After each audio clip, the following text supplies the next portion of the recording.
আসসালামু আলাইকুম, সবাই কেমন আছেন? আশা করি যে যেখান থেকে আমার ভিডিও দেখছেন ভালো আছেন, সহি সালামতে আছেন। সবার জন্য অনেক অনেক ভালোবাসা ও শুভকামনা রইল। তো আজকে এক জায়গায় গেছিলাম, আমাদের দাওয়াত ছিল। বেচারা দাওয়াত দিছিল আমাদেরকে, কিন্তু ওদের গ্যাসের সমস্যা, গ্যাস নাই।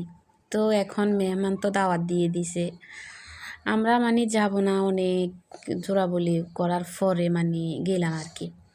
তো পরে দেখতেছি যে বেচারা মাটি চুলাতে রান্না করতেছে, ভোর রাত্রে উঠে অনেকগুলাই রান্না করছিল আমাদের জন্য। ডিম, তারপরে গরুর মাংস, আবার মুরগির রোস্ট, তারপরে আলহামদুলিল্লাহ যাই আমাদের জন্য আয়োজন করছিল। আমি অনেক খুশি হয়েছি আসলে। আত্মীয় স্বজন বলে যে আত্মীয় স্বজনের বাড়িতে শুধু খাওয়া এমন কিছু না, আসলে ওর সাথে আমরা একই বাসাতে, একই বাড়াইতে আর কি, আমরা একসাথে ছিলাম।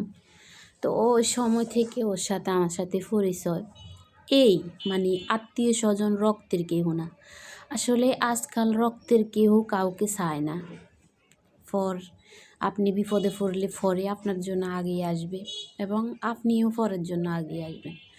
তো খাওয়ার পরে সন্ধ্যা আমরা, আমার ছেলে একটু খেলবে, তো এর জন্য থেকে গেলাম যে একটু সন্ধ্যার পরে যাব।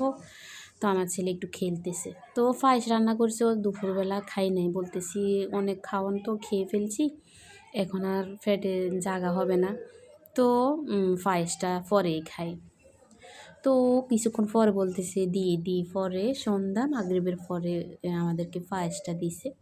তো পায়েসটা খাইলাম। আর কালকে আপনাদের ভাইয়া আমি যে ওই যে আমাদের ভাইয়াদের ওইখান থেকে যে স্যান্ডউইচটা আনছি, তা আমি ওকে বলছি যে ফ্রিজে রেখে দিই, নর্মালে রেখে দিব। ও বলতেছে নর্মালে রাখা লাগবে না, আমি বারবার বলছি। পরে বলছে আচ্ছা রেখে দিও। তো আমি ভুলে গেছি, ও ও আরেকখানে জায়গায় রেখে দিল, আর আমিও ভুলে গেছিলাম যে স্যান্ডউইচটা আসলে ফ্রিজে রাখা দরকার। আসলে ফ্রিজে রাখি নাই, স্যান্ডউইচটা নষ্ট হয়ে গেছে। তো আমার খুবই মন খারাপ হইতেছিল, সন্ধ্যা যখন বাসায় চলে আসছি। তো আসার পরে খাবো এর জন্য বের করছি, বের করে দেখি যে অবস্থা। তো এখন তো সন্ধ্যার জন্য রান্না করা লাগবে। তো আপনাদের ভাইয়াকে বলছি যে বাজার থেকে তাহলে কিছু বাজার এনে দাও, আমি রান্না করব। তো ওকে বাজার আনতে বললে আসলে ওর বাজার আমার একদম পছন্দ হয় না। ও বাজার কী আনে আমি নিজেও জানি না। টমেটো আনছে, টমেটোগুলো আমার পছন্দ হয় নাই, সিমগুলো আমার পছন্দ হয় নাই। তো এখানে সিমের বিচি আনছিল আধা কেজি, আবার টমেটো আনছিল মনে হয় 1 কেজি, আর মরিচ আনছিল, তারপরে সিম আনছিল। আমার একরকম কোনো কিছুই পছন্দ হয় না। এখন কি করব, রান্না তো করাই লাগবে। তো সিমের বিচিগুলো রেখে দিয়েছি, কারণ সিমের বিচিগুলো ছিলতে অনেক সময় লাগবে। তো বলতেছি সিম দিয়ে তাহলে মাছ দিয়ে, আলু দিয়ে, টমেটো দিয়ে রান্না করে নিই। তো এদিকে আমি তরকারিটা বসিয়ে দিয়েছি, দেখেন কষানো হয়ে গেছে। এখন আমি এখানে জল দিয়ে তরকারি মাছ আর টমেটোটা দিয়ে দিব আর কি। আসলে আপনাদের ভাইয়াকে আমি কাঁচা বাজারটা আমি আনি বেশি, কারণ ও কাঁচা বাজারটা আনলে ও কী আনে ও নিজেও জানে না। তো এদিকে সকালে যাওয়ার সময় অনেকগুলো কাপড় চোপড় ভিজে রেখে গেছি, তো ওগুলো ধুতেছি।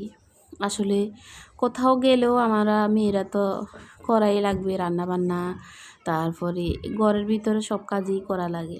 তো এখানে দোয়া ফালি অনেক কিছুই রয়েছে, তো এগুলো আপনাদের সাথে একটু শেয়ার করলাম আর কি।